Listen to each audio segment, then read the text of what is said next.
네, 오늘 함께 살펴볼 말씀은 마태복음 7장 20절에서 우리 22절까지 23절까지를 이렇게 좀 보면서 믿음에 대한 주제를 가지고 같이 한번 말씀을 연구하고 묵상하고 적용해 보았으면 좋겠습니다. 자, 20절 마태복음 7장 20절입니다. 이러므로 그들의 열매로 그들을 알리라.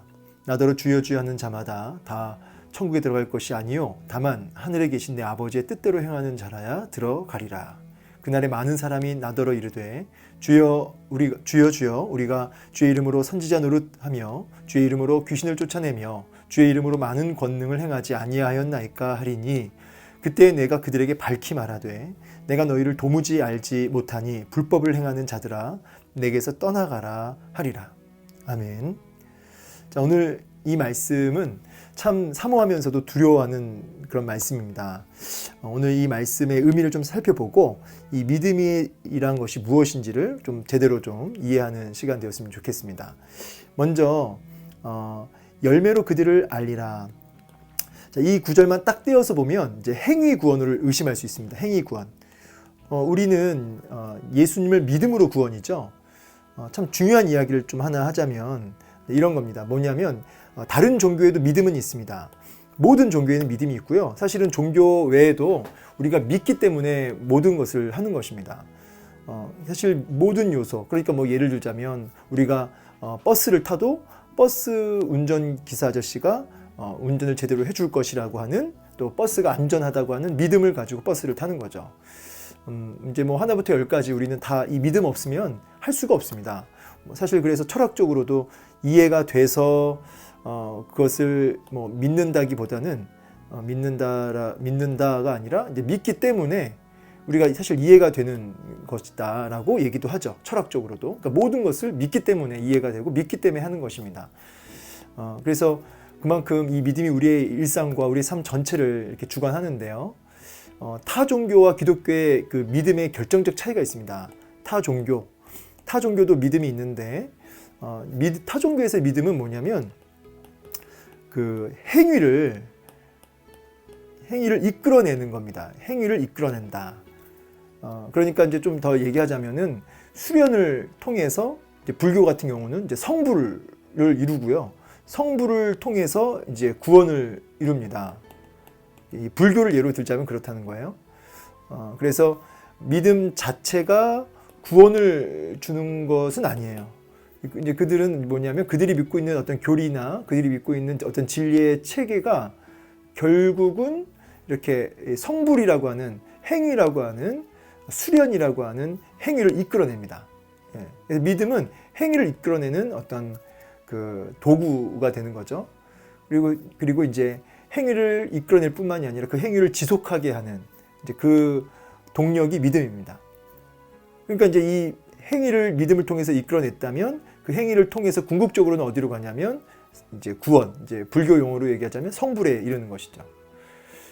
뭐 불교뿐만이 아니라 타 종교는 다 믿음에서 행위로 가고 행위가 이제 구원으로 연결되는 이런 뭐 인과 응보적 뭐 보상을 받는 형식의 구원입니다. 다 그렇습니다, 보통. 근데 이제 기독교는 이제 좀 다르죠. 기독교는 믿음으로 행위를 이끌어내고 그 행위가 구원으로 연결되는 그런 일련의 과정을 거치지 않고 믿으면 바로 구원입니다. 구원. 그리고 이 행위는 뭐냐? 행위. 그러니까 이제 뭐 어떤 거룩한 성도의 삶이나 어떤 순종의 삶, 뭐 이런 행위는 무엇으로 나타나냐면 구원받았기 때문에 나타나는 어떤 결과로서 행위가 나타납니다. 그러니까 이 구원을 이루기 위한 어떤 뭐 수행이나 어떤 보상적으로 주어지는 어떤 행위에 따른 구원이 아니고요. 보상이 아니고요. 그냥 거저 주어진 게 구원입니다.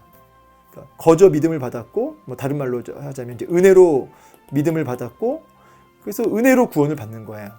그러니까 행위는 뭐냐면 구원받은 자에게 그냥 자연스럽게 나타나는 어떤 결과다, 열매다, 이렇게 볼 수 있습니다. 그러니까 완전히 순서가 어떻게 됩니까? 이게 다르죠. 다른 종교하고는 그 순서가 다릅니다. 그래서 믿음을 통해서 은혜로 믿고 믿음을 통해서 예수님과 연합에 이르게 되죠.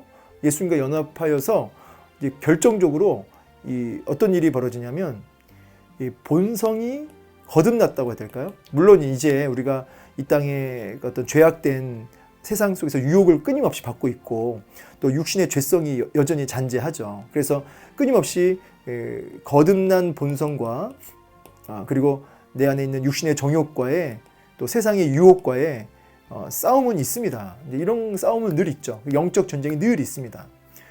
중요한 건 뭐냐면 이 거듭난 본성을 통해서 하나님을 좀 기쁘시게 하고 싶고 하나님 말씀에 순종하고 싶고 하나님을 영화롭게 하고 싶다고 하는 거룩한 열정이 일어나는 것이죠. 그래서 이런 행위가 이제 자연스럽게 나타나는데 이제 그 사이에 이제 이런 영적 전쟁이 이제 있다는 것이죠. 그래서 날마다 이 거룩한 본성 쪽에다가 뭐랄까요, 그 힘을 공급해야 됩니다. 힘을 공급해야 되는데 그게 이제 은혜고 이제 그게 믿음인 것이죠. 자, 이제 이런 개념을 좀 이제 이해하면서 이제 다시 한번 말씀을 좀 보도록 하겠습니다. 그러니까 열매로 그들을 알리라. 이걸 이제 행위 구원으로 이해하면 절대 안 된다는 겁니다. 이게 마치 다른 여타 종교처럼 열매라고 하는 행위를 통해서 구원 받았구나 이런 식으로 이해를 하는 거죠. 이제 이게 이제 뒤에 보면은 여기 내 아버지의 뜻대로 행하는 자라야 들어가리라. 마치 이렇게 행동해야 구원을 받을 수 있다. 이제 이런 다른 종교와 똑같이 행위 구원으로 이 본문을 오해할 수가 있다는 것이죠. 이제 그렇게 이해하시면 안 되고요. 이제 여기서 우리가 문맥의 흐름에서 본문을 이해해야 합니다. 그래야지 이제 이걸 오해하지 않을 수 있는데 오늘 본문은 자 이게 이제 어떻게 이해하셔야 되냐면 나무가 있고 가지가 있죠. 열매로 나무를 알리라 이 말씀에는 이제 어떤 게 전제되어 있냐면 나무에 가지가 붙어 있다라고 하는 전제를 가지고 있는 거예요. 그렇죠? 나무에 가지가 붙어 있어야 뭐가 맺어져요? 열매가 맺어지는 거죠. 그래서 이 열매로 그 나무를 안다는 얘기는 뭘 전제로 한다? 붙어 있다. 연합되어 있다. 자, 이것이 전제로 되어 있는 예시예요. 이 말은 이제 결론적으로 얘기하자면 믿음을 통해서 은혜를 통해 믿고 연합되어 있는 그런 상태에서 뭐가 나오죠? 열매가 나오죠. 그래서 예수님과 연합되어 있고 예수님과 관계하고 있고 교제하고 있고 그런 상태에서 그 열매를 딱 보면 그가 어떤 누구와 연합되어 있는지 그것이 분명하게 드러난다 이렇게 얘기할 수 있는 거죠. 그래서 어둠의 권세 또 죄악과 늘 교제하고 그것과 붙어 있고 예수님과는 관계가 없고 그런 나무는 그런 가지는 그런 열매를 맺는 거죠. 나무는 예수님을 가리킨다고 한다면 예수님과 붙어 있는 가지는 예수님을 통해서 예수님의 열매를 맺겠지만 죄와 사망의 권세 안에 붙어 있는 가지는 그런 열매를 맺겠죠. 결국은 어떤 이 열매 행위를 얘기하고 하기보다는 어떤 나무와 붙어 있느냐 이제 이 부분 누구와 연합되어 있느냐 이제 그 부분을 이제 전제로 하고 있다는 것이에요. 그래서 이 아버지의 뜻이라고 하는 것은 결국은 예수님과 붙어 있는 하나님 말씀에 순종이라고 하는 열매가 결과적으로 나온 건데 그 전에 예수님과 붙어 있는 예수님과 교제하고 있는 연합되어 있는 그 가지가 결국은 궁극적으로는 이런 열매를 맺는 것이죠. 자, 이제 이렇게 본문을 이해하셔야 행위의 구원으로 이렇게 오해하지 않을 수 있는 것입니다. 그래서 이 부분, 그러니까 이 신뢰와 의존 관계, 나무와 가지의 그 연합된 관계, 그 부분을 통해서 이제 열매를 맺게 되는 것이죠. 결과적으로. 자, 그리고 이제 또 하나 본문을 통해서 좀 아실 건 뭐냐면 나더러 주여 주여 하는 자마다 천국에 들어갈 것이 아니요. 근데 이제 이 말씀을 이제 보면은 이제 로마서 그 10장 13절 뭐 찾아보진 않겠습니다. 로마서 10장 13절에 보면은 누구든지 주의 이름을 부르는 자는 구원을 받으리라. 아주 유명한 말씀이죠. 그러니까 그 말씀하고 이렇게 좀 충돌되는 말씀이 아닌가 이제 이렇게 생각하는 사람들이 있습니다. 근데 아니죠. 한 구절씩 떼어서 보면은 되게 충돌되는 그런 의미가 좀 느껴지지만 로마서 10장에서 나오는 그 말씀은 이제 찾아보진 않지만 유대인이나 뭐 헬라인이나 차별 없이 오직 예수를 통해서만 이제 구원받는다고 하는 그런 메시지 문맥 안에서 나온 말씀이에요. 그러니까 예수님을 통한, 오직 예수를 통한 구원을 강조하기 위해 나온 말씀이 로마서 10장 말씀이고, 오늘 본문에서는 어떤 문맥이죠? 예수님과 연합되어 있지 않고 믿음의 관계, 그러니까 신뢰와 어떤 그 의존 관계가 아닌 예수님이라고 한 나무에 붙어 있지 않은 가지가 뭐만 있어요?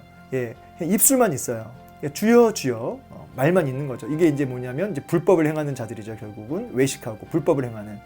자, 이렇게 예수님과는 연합되어 있지 않은 상태에서 그저 입으로만 주여 주여 외치는 불법을 행하는 자들에 대한 경고를 말씀하시는 메시지인 것입니다. 그래서 믿음이 없는데 입으로만 종교적 행위를 하고 있다고 해서 겉으로만 어떤 종교인의 모습을 한다고 해서 그는 구원을 받는 자가 아니다, 천국에 들어가는 자가 아니다 라고 얘기하고 있는 것이죠. 그래서 여기 보면은 주여 주여 우리가 주의 이름으로 선지자 노릇하고 귀신 쫓아내고 많은 권능, 대단하죠. 그러니까 뭐 예언도 하고 선지자 노릇, 그다음에 축기도 하고 또 굉장히 또 초자연적인 기적 같은 그런 어떤 사역의 결실이 있다고 해도 그러나 그가 예수님이라고 하는 나무에 붙어 있는, 그래서 예수님과의 연합된 상태, 전적인 어떤 의존 관계, 어떤 신뢰적 관계, 인격적 교제 관계가 없는 그런 상태에서 이런 어떤 예언과 축기와 초자연적인 기적을 행했다고 해서 그거는 이제 열매라고 할 수 없다는 것이죠. 예, 결국 뭐가 중요하다? 붙어 있는, 예수님과 연합되어 있는 관계가 있는 그런 연합의 상태가 이제 중요하다는 것이죠. 이렇게 입술로만 주여 주여 하면서 그렇게 결국은 예수님과 교제가 없는, 예수님과 관계가 없는 그 상태가 뭐다? 불법을 행하는 자들인 거예요. 떠나가라 이 말은 이제 예수님과 관계가 없기 때문에 뭐가 있는 거예요? 이제 떠나가는, 예수님과는 완전히 분리되어져서 이제 영원한 심판과 지옥 심판이 있는 것이죠. 자, 그래서 오늘 이제 제가 결론적으로 이제 드리고 싶은 메시지의 결론은 뭐냐면, 믿음이라고 하는 것은 우리가 구원받은 자의 이 성도의 이제 여덟 가지의 우리가 이제 구원받은 사람에게 나타나는 일련의 논리적 순서가 있다고 제가 말씀드렸죠. 구원의 서정이라고 말씀드렸고, 이 구원의 서정을 통해서 우리의 믿음이 진짜인지 아닌지 우리가 점검하고 확인할 수 있다라고 말씀드렸고요. 그래서 제가 이제 회개에 대해서 쭉 이야기했고, 오늘 이제 믿음에 대한 이야기를 한 건데, 결국 이 믿음이라고 하는 것은 나무에 가지가 붙어 있는, 그러니까 전적인 신뢰와 의존 관계에 더 나아가서 이제 완전히 이렇게 하나가 되어진 연합의 한 덩어리가 되는 연합 관계, 이 상태가 이제 믿음입니다. 이 믿음은 은혜로 주어지고 선물로 주어지는 것이고, 하나님의 그 십자가의 구속의 은혜 있죠? 십자가의 구속의 은혜, 그 대속의 은혜, 그것이 내게 적용되고 내게 효력을 일으키는, 그게 이제 바로 믿음입니다. 믿음. 그래서 제가 이제 믿음은 마치 이 관과 같다. 어떤 이제 대속의 은혜라고 하는, 구속의 은혜라고 하는, 십자가의 은혜라고 하는 물이 있는데, 그걸 내가 마시기까지 이렇게 이 호수가 연결돼야지 이게 나한테 오잖아요. 그게 이제 믿음이다라고 제가 설명을 이렇게 또 드렸었습니다. 자, 그럼 이 믿음의 칼빈은 이제 3요소라고 해서 이제 지식, 그다음에 동의, 그다음에 신뢰 이렇게 얘기했습니다. 그래서 믿음이 이 세 가지 요소를 가지고 있다라고 얘기했는데, 이제 우리가 하나님에 대해서, 우리 예수 그리스도의 그 존재와 그분의 어떤 사역에 대해서 우리가 깨닫고 마음에서부터 깊이 그것을 이제 동의하는 것이죠. 이제 이 동의라고 하는 것을 또 다른 말로 얘기하자면 어떤 그 성령의 영향력, 이렇게 얘기할 수 있어요. 성령님의 영향력. 그러니까 성령께서 내 마음에 깨닫게 하시고 정말 저 진리는 맞다, 저 말씀은 진짜 참 진리다라고 하는 마음에서 깊은 또 공감이 되고 그 마음에서부터 깨달아지는 거죠. 그래서 지식으로 깨우치고 마음에서 그것이 정말 성령에 의하여 깨우쳐지는, 동의가 되는 이제 이 상태. 이 상태가 이제 결국 어디로 연결되냐면 이제 신뢰로 연결되는 거죠. 그래서 제가 이 예시를 이제 들었는데, 예시가 뭐냐면 그 외줄타기 있죠. 외줄타기. 이제 외줄타기를 합니다. 근데 외줄타기를 하는데 여기서 여기를 이제 이 사람이 외줄타기 전문가가 왔다 갔다 했어요. 몇 번을. 사람들이 다 그걸 봤단 말이에요. 그래서 사람들이 알아요. 아, 저 사람이 외줄타기를 잘 하는구나. 능히 여기서 여기로 건너갈 수 있구나. 이제 이거를 다 이제 깨달았어요. 심지어는 이제 뭡니까? 이렇게 평행봉 같은 것도 이제 다 던지고 하는데도 왔다 갔다를 몇 번 하는 겁니다. 수십 차례. 심지어는 막 무거운 짐을 이렇게 어깨에 메고도 왔다 갔다를 수십 번 한 거예요. 사람들이 이걸 다 보고 막 와 하고 박수를 쳤단 말이죠. 이 외줄타기 하는 전문가가 사람들한테 이제 모여있는 사람들한테 얘기하는 거죠. 제가 여기서 이렇게 가는 거를 갈 줄로 여러분 믿으십니까? 그러니까 다 믿습니다. 다 그것을 마음에서부터 다 이렇게 동의를 했어요. 믿는다고 정보적으로도 알고 마음에서부터도 동의를 했습니다. 근데 이제 이 외줄타기 전문가가 이렇게 얘기를 합니다. 그렇다면 여기 있는 분 중에 한 분이 제 등에 업혀서 건너가려고 하는데 누가 제 등에 업히겠습니까? 라고 하자 다들 쭈삣쭈삣 했다는 거죠. 근데 한 사람만 엎혔어요. 그래서 그 사람이 누구냐면 이제 이 전문가의 매니저였던 거죠. 그 매니저는 딱 엎혀서 건너갔다는 거죠. 이게 뭐냐면 신뢰는 완전히 엎히는 겁니다. 완전히 맡기는 거죠. 의탁하는 거죠. 완전한 신뢰 관계, 완전한 의존 관계. 그러니까 다 뭐 이제 깨달았어요. 아, 능히 건너갈 수 있다. 능력이 있다, 저 사람은. 그리고 그걸 여러 가지 체험도 했어요. 경험도 했어요. 봤어요. 근데 마음에서부터 동의도 되는데 정작 나를 던지지 못하면 그건 이제 믿음이 아닌 거죠. 믿음의 요소, 마지막 신뢰 요소까지 가야 되는 겁니다. 그래서 지식과 동의와 신뢰의 자리까지 우리가 하나님을 알고 또 하나님을 알아가는 지식에서 자꾸 이제 우리 자라가야겠죠.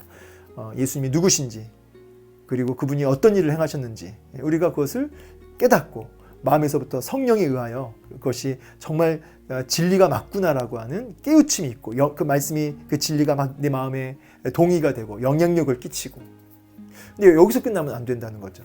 그렇다면 신뢰까지 나가는 거죠. 완전히 그 진리 앞에 나를 던지는, 완전히 엎히는, 나의 삶을 전체를 맡겨드리는 이런 신뢰 관계에 의존 관계, 신뢰 관계. 자, 이런 3요소가 있다. 그래서 설교를 정보로 듣고 마음에서 깨닫고 그래서 결국 맡기는 행동까지 나아가야 되는데 오늘날의 문제는 이 세 가지죠. 다. 첫 번째, 이 진리에 대한 무지. 너무 성경과 예수 그리스도의 존재와 구분에 대해서 사역에 대해서 우리가 너무 무지하고 예수님에 대해서 너무 무지하고 그리고 알지만 알아도 거기에 대한 어떤 동의, 마음에 그 말씀 진리에 대한 감동이 없고 그다음에 세 번째 궁극적으로는 나를 맡겨드리지 못하는 진리를 신뢰하지 못하는 그저 말뿐이죠.